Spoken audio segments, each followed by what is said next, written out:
Praise the Lord. Praise the Lord. Hallelujah. Hallelujah. Dear friends, we have the gospel passage, Holy Gospel according to St. John, chapter 15, verse 7.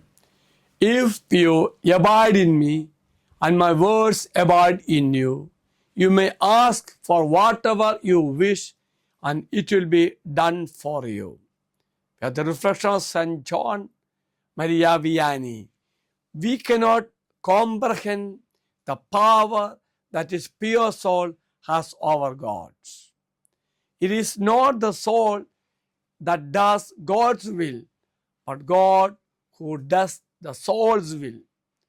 This verse emphasizes that fruitful prayer and answered requests are contingent on remaining in Christ and letting His words dwell within us.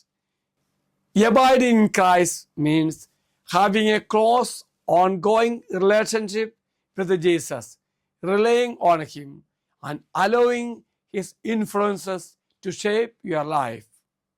His word abide in you refers to the teachings and principles of Jesus' teachings, taking root in your heart and guiding your thoughts, actions, and prayers.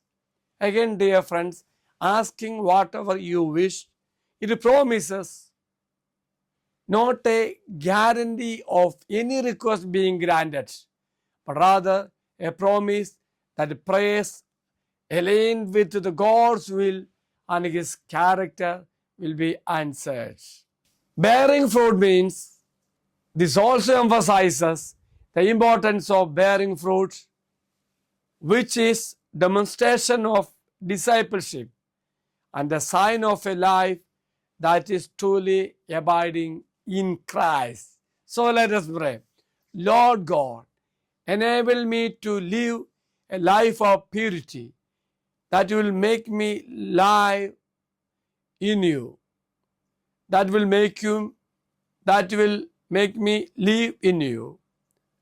Let me be so united with you that whatever I might ask will be in total accord with your will for me. The Lord be with you. And also with you. May Almighty God bless you, Father, Son, and the Holy Spirit. Amen. Have a great day to everybody. Thank you, Father.